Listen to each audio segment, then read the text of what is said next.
على الكتاب وقود الزوجين في بيان الزوجين. الفاتحة. أعوذ بالله من الشيطان الرجيم. بسم الله الرحمن الرحيم. مالك يوم الدين. إياك نعبد وإياك نستعين. اهدنا الصراط المستقيم صراط الذين أنعمت عليهم غير المغضوب عليهم ولا الضالين.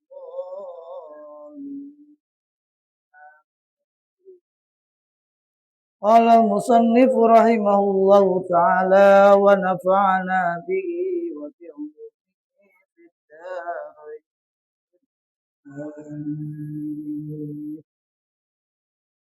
Bismillahirrahmanirrahim. Mari kita lanjutkan untuk memakmurkan dan mensyiarkan bulan Ramadan dengan mengaji kitab Uqudul Jain fi bayani huquqi az-zawjain karya Imam An-Nawawi Al-Bantani Al-Jawi, ulama Nusantara, ulama Indonesia. Bismillahirrahmanirrahim. Alhamdu utawi sekabehane puji iku lillahi miliknya Allah.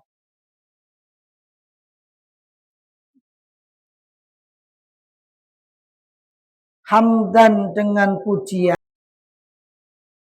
Nastaftihu kami meminta dibukakan. Kalau fataha membuka, istaftaha minta dibuka. Kalau ghafara mengampuni, istaghfara minta ampun. Kalau ghasa menolong, istaghasa minta tolong. Sinnya di situ bermakna tolab. Nastaftihu kami minta dibuka bihi dengan alhamdulillah itu al khairati semua kebaikan-kebaikan. Bukan hanya satu kebaikan, tapi banyak kebaikan.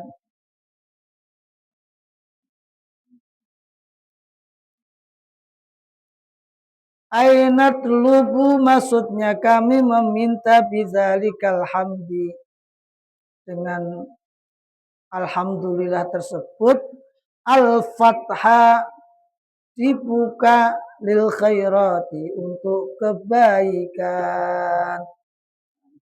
Dimulai dengan alhamdulillah. Di puasa hari kedua ini juga kita mudah-mudahan Allah buka kebaikan-kebaikan selanjutnya. Kebaikan-kebaikan hidup, kebaikan masa depan, kebaikan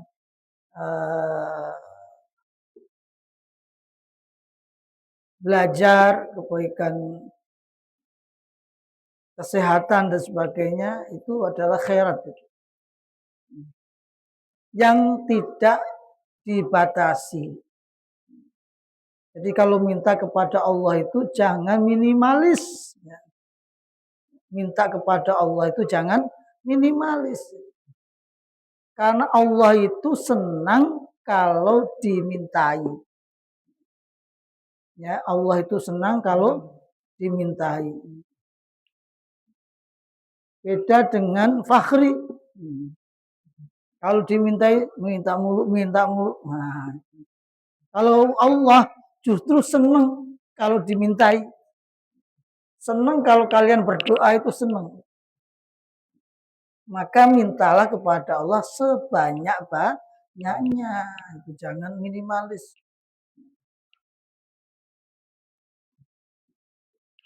Beda dengan manusia ya. Kalau manusia dimintai minta mulu gitu. Kebaikan. Wan nusrata dan pertolongan ala tahsilin nafahati untuk mendapatkan pemberian.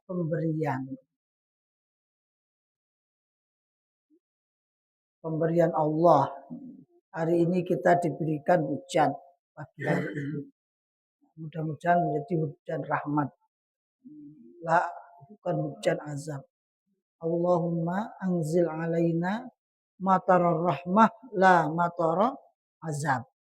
Ya Allah, turunkanlah kami hujan rahmat, bukan hujan azab. Di beberapa daerah kebanjiran kayak di Aceh itu. Ada yang dari Aceh di sini. Terutama daerah Tamiang paling parah. Satu desa lenyap, hilang desanya.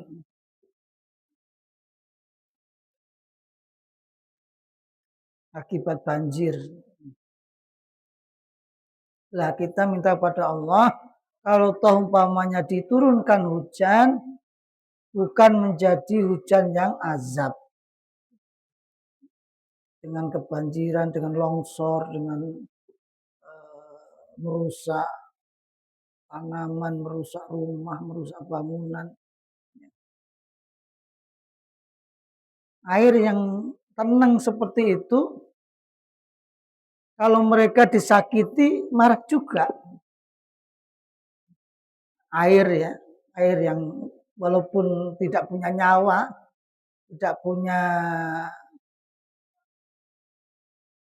bisa bicara dan tidak bisa mendengarkan. Namun kalau dia marah, tidak dikasih tempat, ya akhirnya menyebabkan banjir. Disinilah pentingnya ekoteologi berkaitan dengan cinta lingkungan, cinta alam. Cinta alam. Ya, pemberian Allah sangat banyak sekali. Dan pagi hari ini kita minta kepada Allah agar Allah memberikan nafahat. Atoya, aslinya atoya itu pemberian. Atoya.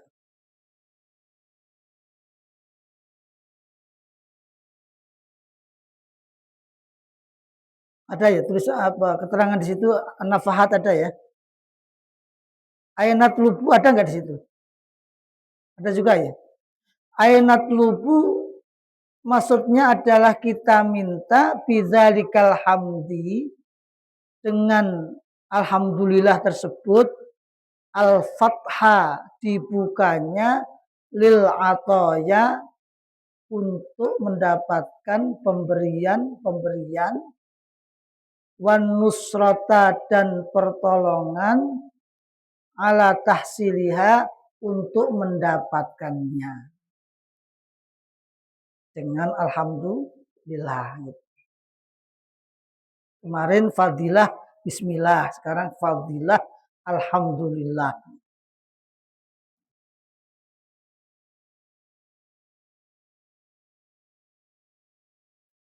Jadi kata-kata yang sederhana itu jangan dianggap nggak bermakna gitu. Bismillah, alhamdulillah, insya Allah, subhanallah, semuanya itu kalimat-kalimat yang menjadi senjata bagi orang Islam. Dengan ucapan alhamdulillah, Allah bukakan kebaikan-kebaikan. Dengan alhamdulillah, Allah mudahkan kita semuanya mendapatkan pemberian-pemberian Allah. Wassalatu dan rahmatnya Allah. Ay rahmatullahi, rahmatnya Allah. Al-makrunati yang dibarengi. Bita'zimi dengan memuliakan bil anbiya'i untuk para nabi.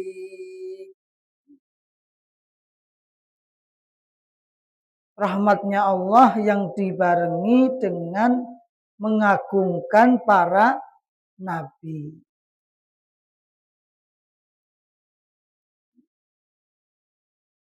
Para nabi. Kemarin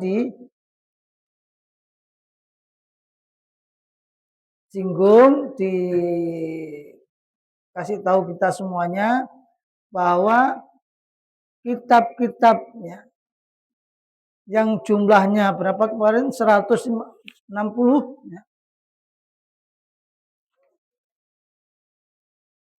104 ya. Mulai dari suhuf Ibrahim, suhuf Isa, Musa dan sebagainya sampai kitab Taurat, Zabur, Injil itu dikumpulkan di dalam Al-Qur'an. Penutup daripada kitab-kitab samawi itu adalah Al-Qur'an. Penutup para nabi itu adalah Nabi Muhammad.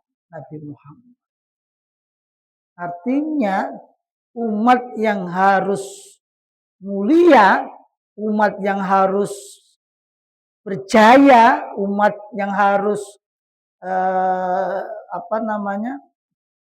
menguasai dunia itu sebenarnya harus umat Islam.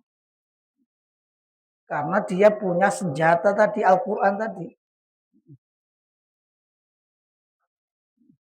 Tapi mengapa umat Islam sekarang jadi bulanan-bulanan orang non-Islam? Jadi bulanannya orang Yahudi, jadi bulanannya orang Nasrani. Karena umat Islam jauh dari Al-Quran. Itu satu aja konsepnya. Kalau umat Islam dekat dengan Al-Quran, mengamalkan isi kandungannya Al-Quran, jaya itu umat Islam.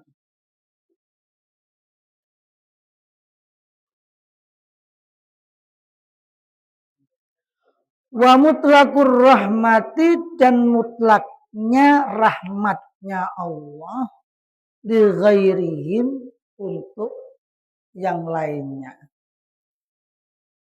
Jadi Allah memberikan rahmat itu tidak hanya untuk orang Islam. Makanya di sini mutlaqur rahmah. Allah memberikan kasih sayang itu ya mutlak pada makhluknya Allah. Diberi hidup, diberi nyawa, diberi kesehatan, diberi kehidupan yang layak. Itu enggak peduli dia Islam, dia munafik, dia musyrik, atau dia enggak pernah sholat, atau enggak pernah sholat, atau sholat, Allah tetap memberikan rahmatnya, memberikan pertolongannya di dunia maksudnya. Ya, ini dalam kurung di dunia. Nanti di akhirat khosatun lil mu'minin. Kalau di akhirat khusus untuk orang Islam. Kalau di dunia mutlak Allah diberi. Justru kadang-kadang orang yang non muslim itu lebih kaya hidupnya. Orang yang nggak pernah sholat, nggak pernah ibadah, nggak pernah ngaji, nggak pernah baca Al-Quran, itu hidupnya justru tambah enak. Di dunia ini ya, di dunia ini. Orang Cina, rata-rata kaya itu orang Cina. Ya enggak? Karena doanya berbeda dengan orang Islam. Doanya beda dengan kamu. Kalau kamu doanya begini, setelah itu tidur. Beda dengan orang Cina. Kalau hari Sabtu itu bawa sapu lidi, bukan sapu lidi ya, apa gitu, begini, kamu harus kerja, kamu harus kerja, kamu harus kerja, gitu. Ini dibakar, lalu menghadap kemana gitu, depan rumahnya biasanya. Ada kayak Kak Sapuli di 6 atau 3 atau 4 pekan begini, pagi-pagi dah kamu harus kerja, kamu harus kerja. Nah gitu. Orang Islam gini habis itu tidur. Gimana dapat rezeki gitu loh. Beda dengan orang Cina. Ini orang Cina kaya-kaya itu. Kalau orang Islam setelah begini, habis itu fantasyiru fil ard, tersebar yang buka toko, yang buka sekolahan, yang buka pabrik, yang buka warung, yang buka ya semua pasti kaya gitu. Ya enggak? Ini ya konsepnya ya. Jangan hanya ngatong. Nah, ini ngatong tuh bahasanya ngatong. Ngatong itu minta, tapi enggak diimbangi dengan usaha. Itu rahmatnya Allah mutlak, itu maksudnya hidup di dunia ini dia Islam atau bukan, dia mukmin atau bukan. Kalau tahu umpamanya orang Islam dia soleh atau tidak soleh, sholat atau tidak sholat, tetap dikasih kesehatan oleh Allah, dikasih hidup oleh Allah, dikasih rezeki oleh Allah. Tapi di dunia, siapa yang kerja keras pasti akan mendapatkan imbalannya, mendapatkan balasannya, rezeki yang melimpah. Siapa yang malas ya nggak mendapatkan apa-apa. Itu tergantung usaha kita semuanya itu. Tapi nanti di akhirat ya, orang non muslim jangan coba-coba mendekati surganya Allah. Ya. Nanti setelah meninggal dunia, ya, orang yang nggak pernah ibadah kepada Allah, nggak pernah menyembah kepada Allah, nggak pernah sholat, itu jangan coba-coba mendekati surganya Allah. Ini dipersilahkan hanya untuk orang Islam. Wa du'a'u dan doa bi khairin dengan kebaikan minal ibadi dari para hamba. Allahumma ja'al sabahana sabahas salihin wa masa'ana masa'as salihin. Allahumma rzuqna khairas sabah wa khairal masa wa khairal qada wa khairal qadar wa na'udzu bika min syarris sabah wa syarril masa'i wa syarril qada'i wa syarril qadar. Ya Allah, jadikanlah pagi hari ini paginya orang-orang yang soleh. Ya Allah, jadikanlah sorenya hari ini, sorenya orang yang baik, orang yang soleh. Itu doa kebaikan.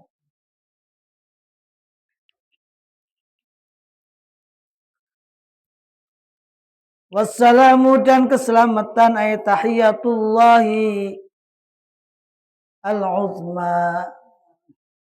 Keselamatannya Allah yang besar. Wa dan utawi assalam itu ta'zimun memuliakan lil anbiya'i untuk para nabi. Tahiyat, salam.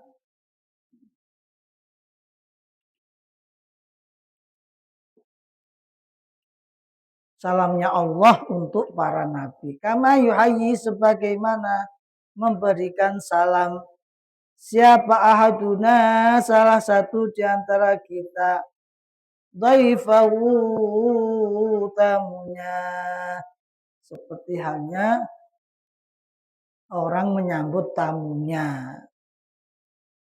Wa talabul ibadi dan keinginan para hamba lidzalika untuk hal tersebut, untuk salam, keinginan para hamba untuk memberikan salam kepada Nabi Muhammad SAW.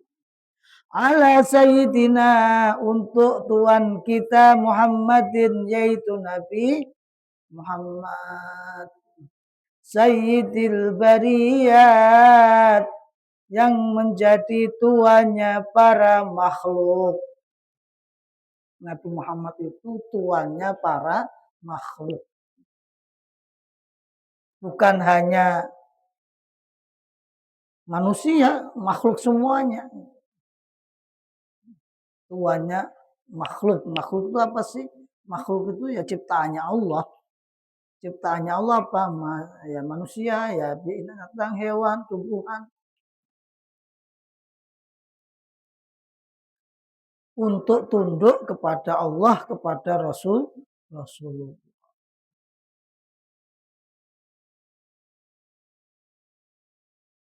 Semuanya tunduk, para santri semuanya. Semuanya tunduk kepada Allah. Matahari, rembulan, binatang, bahkan daun-daun, semakin banyak daun, itu semakin banyak yang bertasbih.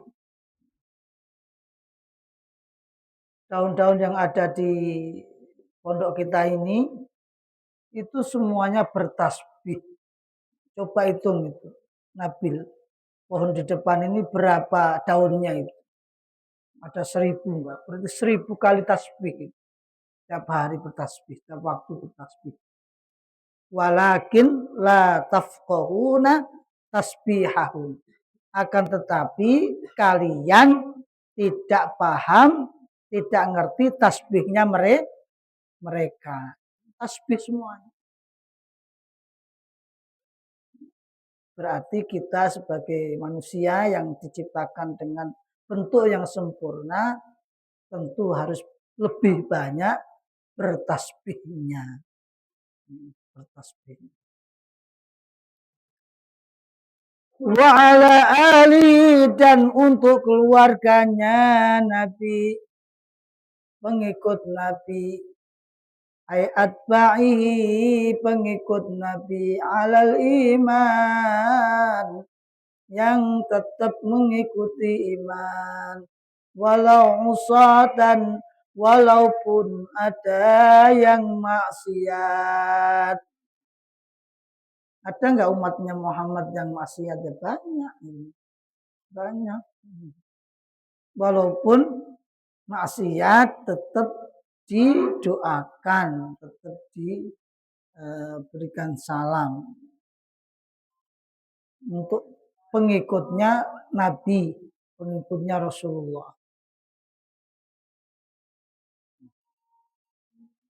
Makanya orang masuk surga itu bermacam-macam.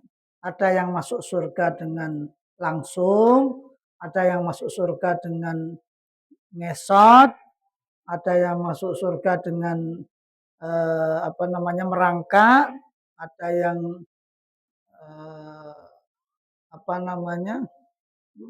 harus disiksa dulu, harus diazab dulu. Ini golongannya usat tadi, orang yang bermaksiat. Makanya bercita-citalah, berkeinginlah kita ini untuk masuk surga tanpa diazab dahulu, tanpa disiksa dahulu.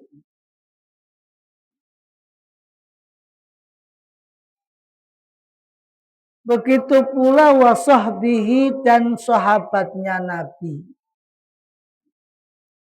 Para sahabatnya Nabi. Kata Rasulullah, ashabi kan nujum bi ayyihi muqtadaitum ihtadaitum. Nah, diikuti semuanya. Ashabi kan nujum bi ayyihi muqtadaitum ihtadaitum. Ashabi kan nujum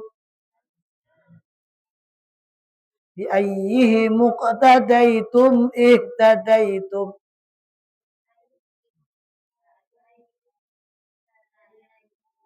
Sahabatku itu seperti bintang gemintang. Abu Bakar, Umar, Utsman, Ali. dan sahabat-sahabat yang lainnya, bin Ka'ab, Amr bin As, Abdullah bin Umar, Abdullah bin As, Abdullah bin Amr bin As, semua sahabat Bilal bin Rabah itu seperti halnya bintang gemintang. Bi ayyihi muqtadaitum, dimanapun kamu ngikuti sahabat saya, kata Rasulullah, ihtadaitum, kalian akan mendapatkan hidayah. Termasuk terawih 20 rakaat itu kita ngikuti sahabat Umar. Sahabat Umar. Lalu ada yang membanding-bandingin. Terawih 20 rakaat ngikuti sahabat Umar. Terawih 8 rakaat ngikuti Rasulullah SAW. Lebih utama mana Rasulullah dengan Umar? Ayo. Nah ini bandingkan atau komparasi yang nggak cocok gitu, nggak cocok. Ngikuti sahabat tadi hadisnya ya, ashabi kan nujum bi ayyihi muqtadaitum ihtadaitum. Sahabat saya adalah bintang gemintang yang menyinari langit, yang memberi cahaya langit, yang menghiasi langit. Di mana kalian ngikuti, kalian akan mendapatkan hidayah. Bukan berarti kalau ngikuti Umar berarti nggak ngikuti Rasulullah, bukan. Nanti udah dijelaskan hadisnya, ayat ashabi kan ujub. Kamu ngikuti sahabat-sahabat saya, kamu mendapatkan hidayah. Termasuk terawih 20 rakaat. 4 mazhab semuanya itu 20 ya. Kecuali Imam Malik itu 36 rakaat. Nah, suatu saat kita terawihnya mengikuti mazhab Malik 36 rakaat. 36 rakaat, 21 rakaat aja berdirinya kalau sudah amin baru berdiri jamaahnya. Apalagi 36 rakaat. Maunya 8 rakaat dengan kulhu, 15 menit, 10 menit selesai.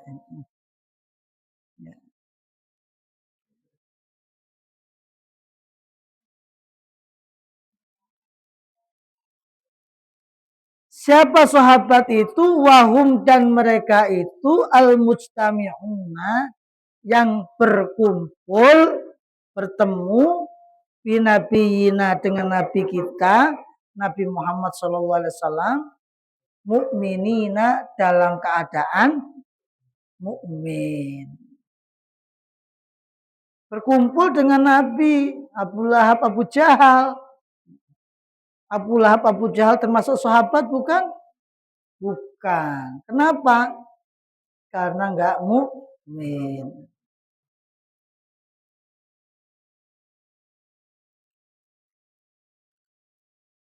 Berkumpul dengan pamannya Nabi, Abu Thalib, pamannya Rasulullah,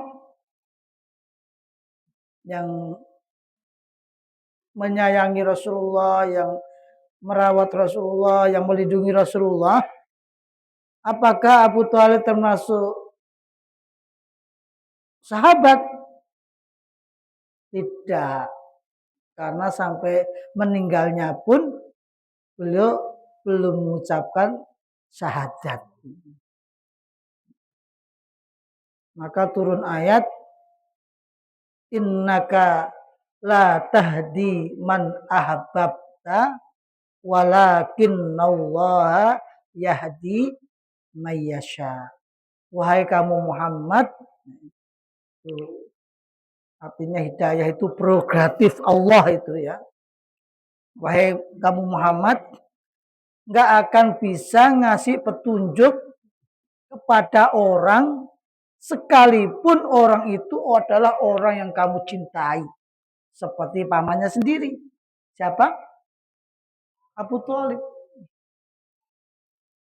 Walakinallaha, akan tetapi sesungguhnya Allah lah yahdi, yang memberikan hidayah man, kepada orang yasha'u, yang Allah kehendaki. Jadi yang menggerakkan kamu ke sini itu Allah. Kalau kamu nggak digerakkan oleh Allah, nggak akan datang ke sini. Artinya orang yang dikehendaki oleh Allah, orang yang dicintai oleh Allah.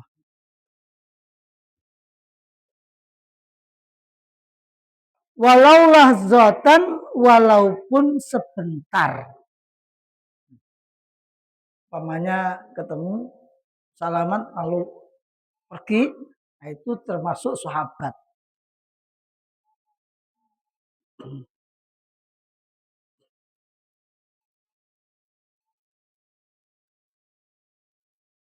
Di kitab Nurul Zolam,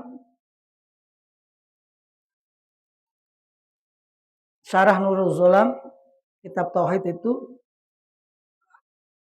di sana diterangkan walaupun tidak ketemu secara langsung, umpamanya Rasulullah di sini, kamu ada di lapangan ini, katakanlah lapangan jauh itu. Lalu ketemu dari kejauhan ke sana, itu tetap dianggap sahabat. Walaupun ketemunya tidak secara langsung, jauh ketemu lihat Rasulullah, nah itu termasuk sahabat. Walaulah zotan.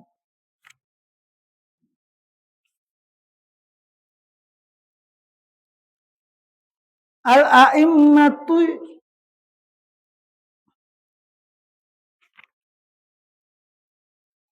ada di situ ya.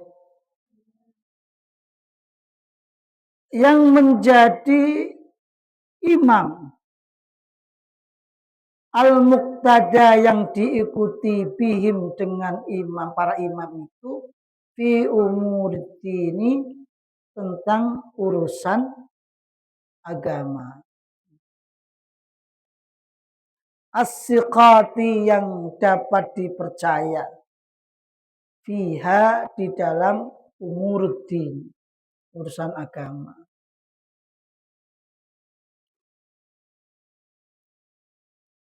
Para imam itu adalah orang-orang yang diikuti, dan orangnya adalah yang dapat dipercaya. Siqah itu orang dapat dipercaya.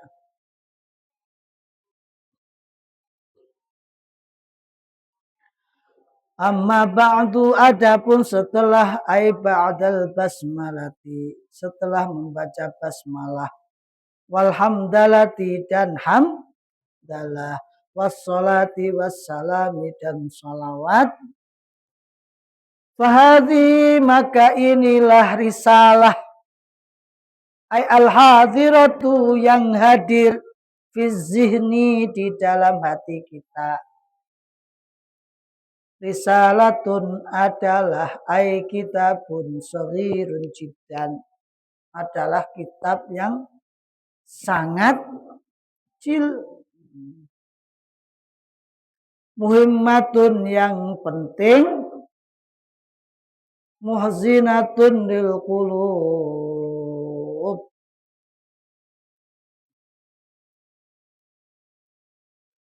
yang penting untuk hati kita. Rattabtuha, saya susun. Saya susun, kata Imam Nawawi, hadhihi risalah, risalah ini maksumatun, dibagi, ala arba'ati fusulin, atas 4 pasal. 4 bagian. Wa khatimatin dan penutup. Wahia dan khotimah itu ma adalah masalah tuzkaru yang disebutkan liifadatima untuk faedahnya keterangan yata'allaku yang berhubungan bil maksudi dengan yang dimaksud. Itu khotimah itu namanya. Menyebutkan hal-hal yang berguna yang berhubungan dengan apa yang dimaksud. Wa kana dzalika at-ta'alluq wa kana dan ada apa dzalika ta'alluqu keterkaitan itu ta'alluqul lahiq hubungan yang dahulu muqaddimah ya, yang dahulu itu muqaddimah bisa biqi dengan khotimah. Ada keterkaitan. Ya sama kayak kalian nyusun skripsi gitu ya. Nyusun tesis, nyusun disertasi. Itu antara muqaddimah dan penutup itu ada kaitannya.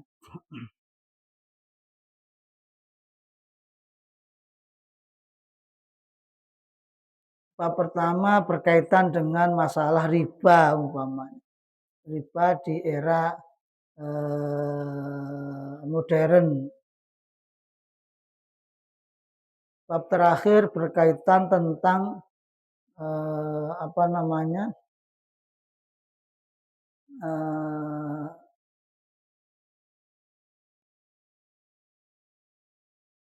ekonomi, ya nggak nyambung. Bicara tentang riba ya harus runtut.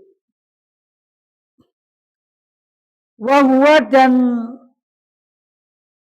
at-ta'alluq itu at-ta'alluqu adalah hubungan min haitsu takmil berkaitan dengan penyempurnaan wa ziyadatu tawdih dan tambahan penjelasan.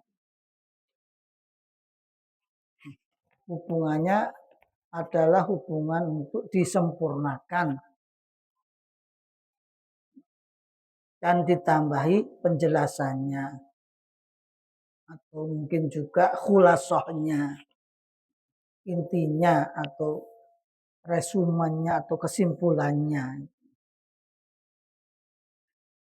Al-faslu awwalu pasal yang pertama itu fi bayani huquqiz zaujati di dalam menerangkan hak-haknya istri. Al-wajibati yang wajib ala zauji bagi suami. Nah ini kita pelajari ya, calon-calon suami, calon-calon istri.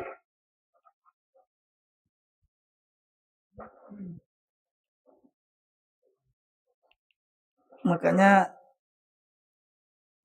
nanti kalau sudah S1, kalau ingin melanjutkan kuliah S2-nya di IASMI. Ya, IASMI. Apa itu? Institut Aku Siap Menjadi Istri. IASMI.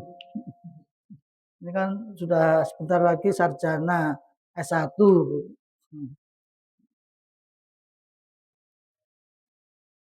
S2-nya di IASMI. Institut Aku Siap Menjadi Istri. Ada ya? Ada sifat Institut Aku Siap Menjadi Istri.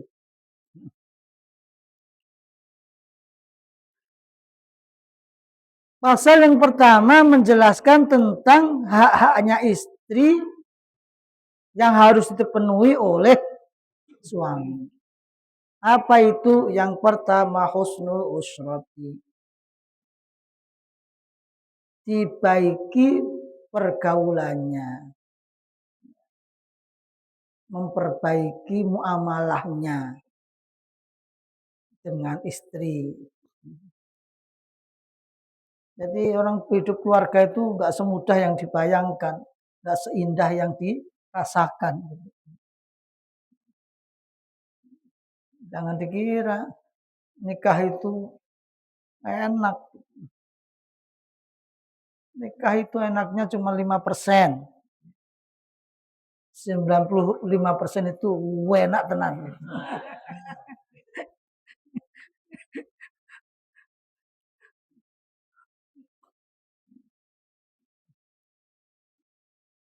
Tapi di dalam keluarga pasti ada tantangannya, ada hambatannya, ada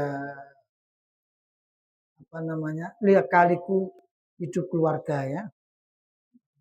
Tapi kami calon-calon suami ini yang pertama kewajiban kamu nanti adalah husnul usrah. Memperbaiki bergaul dengan istrinya. Disayangi, dimuliakan, eh,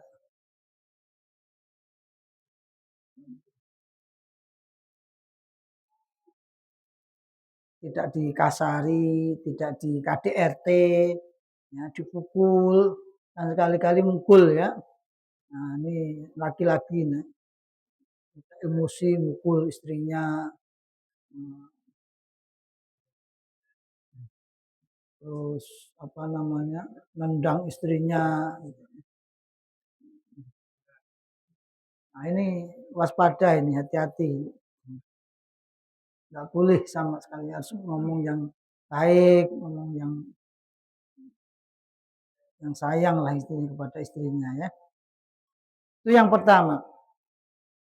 Yang kedua, wa mu'natu zaujati, dan biayanya, keuangannya istri.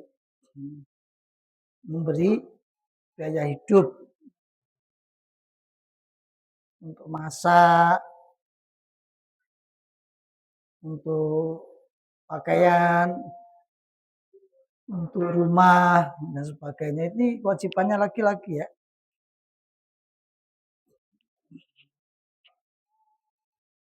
Memberikan biaya hidup untuk istrinya.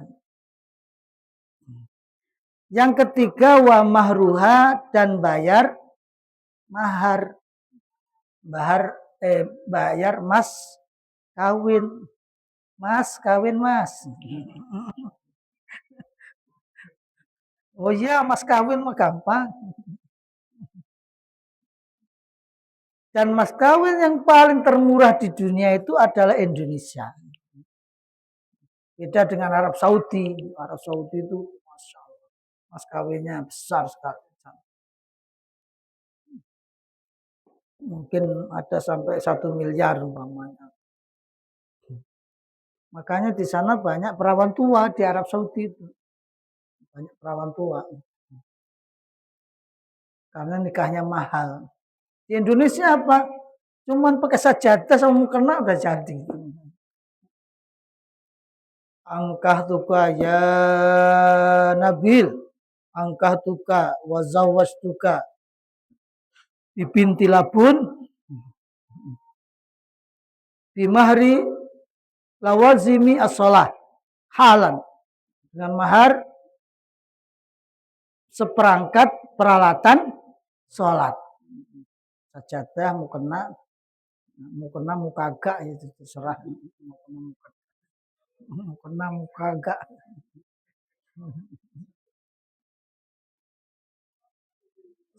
Akhirnya halan, lalu qabil tu nikah. Wa tazwijaha bir mahril madkur.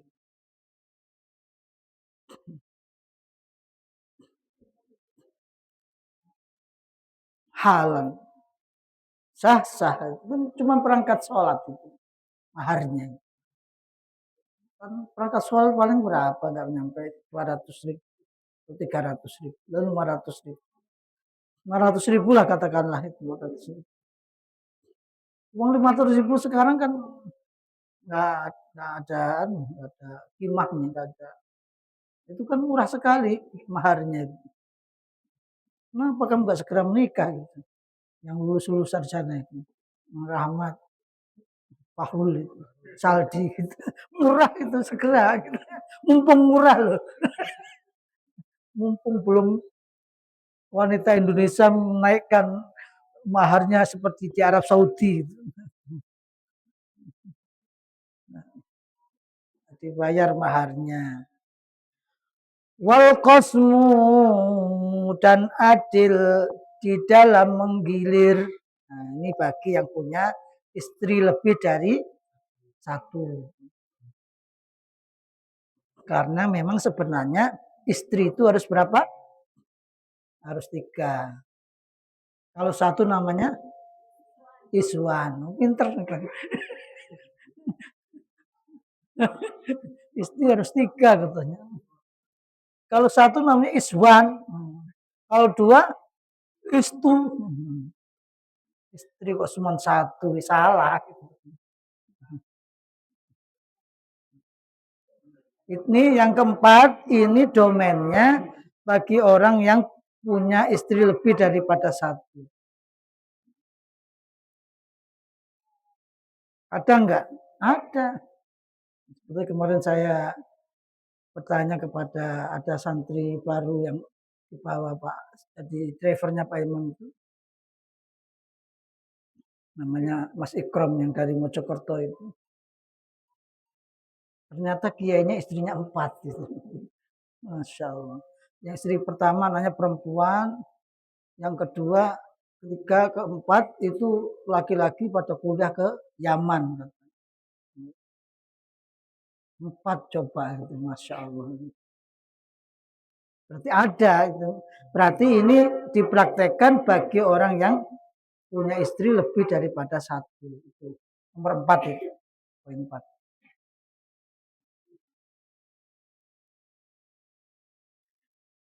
Kewajiban suami yang kelima, wa ta'limuha, mengajari. Ngajarin gitu.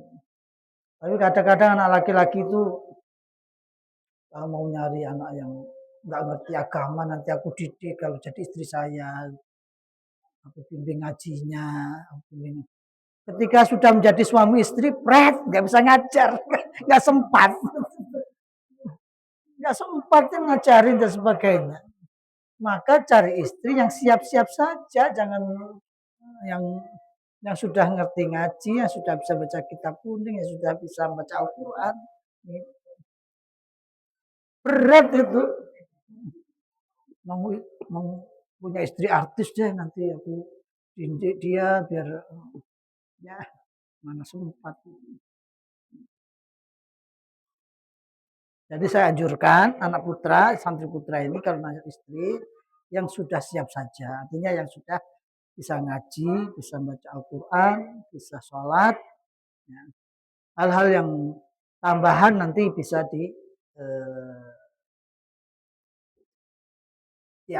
diajarin lagi. Tapi tidak dari nol. Belum bisa baca Al-Quran umpamanya. Kamu ngajarin Iqra dari awal sampai jilid 6 itu kapan?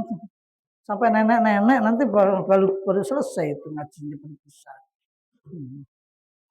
Jadi nggak segampang itu ya, nggak segampang itu. Maka saya anjurkan nyari istri yang sudah siap, yang sudah bisa baca Al-Quran, maksudnya bisa baca Al-Quran. Mengajarinya apa? Sesuatu atau pelajaran tahtaju yang ia butuhkan ilaihi kepada Apa itu min furudil ibadat, dari kewajiban ibadah. Ngajarin sholat, ngajarin ngaji, ngajarin fikih, ngajarin apa namanya, wudhu, ngajarin tayamum, ngajarin. Itu kewajiban suami ya. Kewajiban suami itu ngajarin istrinya itu.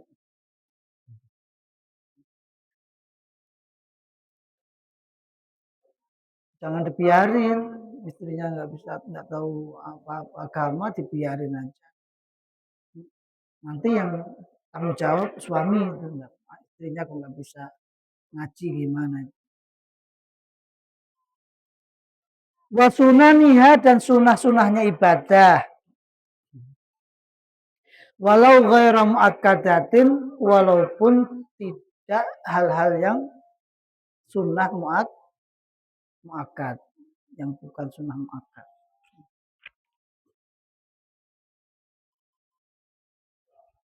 Wa mimma yata'allaku, dan dari apa saja yang berhubungan bil haidzi, dengan haid.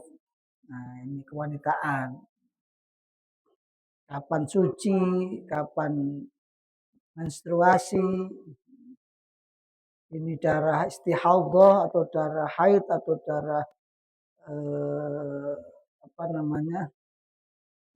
Nah, ini harus diajarin, suaminya itu harus tahu. Ketika menstruasi boleh nggak digauli, ya itu juga harus tahu. Jangan waktu menstruasi itu hal yang diharamkan ya, menggauli istri dalam kondisi istri haid. Wa min wujubi ta'atihi, dan dari wajibnya taat kepada suami. Diajarin taat pada suaminya. Fima, terhadap apa saja, laisa bimaksiatin, yang bukan maksiat. Kalau tidak diajak maksiat oleh suaminya, ya istri ini harus taat. Disuruh ngaji, disuruh Al-Quran, disuruh masak. Tapi sebenarnya, wahai para santri, seperti masak, seperti nyuci, seperti bersih rumah, seperti ya didik anak dan sebagainya, itu bukan kewajiban istri. Ya, itu bukan kewajiban istri. Kewajiban istri itu cuma satu, taat suami. Itu aja. Jadi kalau suaminya bilang, "Dek, tolong dicuci ya," harus taat. "Dek, tolong masakin ya," harus masakin. Cuma satu saja kan. "Dek, rumahnya kotor, tolong dibersihin ya," bersihin. Cuma satu aja kewajiban istri itu, taat sama suami. Nah, oke, kira untuk pagi ini sampai di situ dulu, berkaitan dengan kewajiban suami terhadap istrinya yang harus dipenuhi. Satu, memperbaiki muamalah, bergaul dengan istrinya, memberikan biaya hidup istrinya, memberikan mahar, menggilir dengan adil, yang punya istri lebih daripada satu, mengajari istrinya,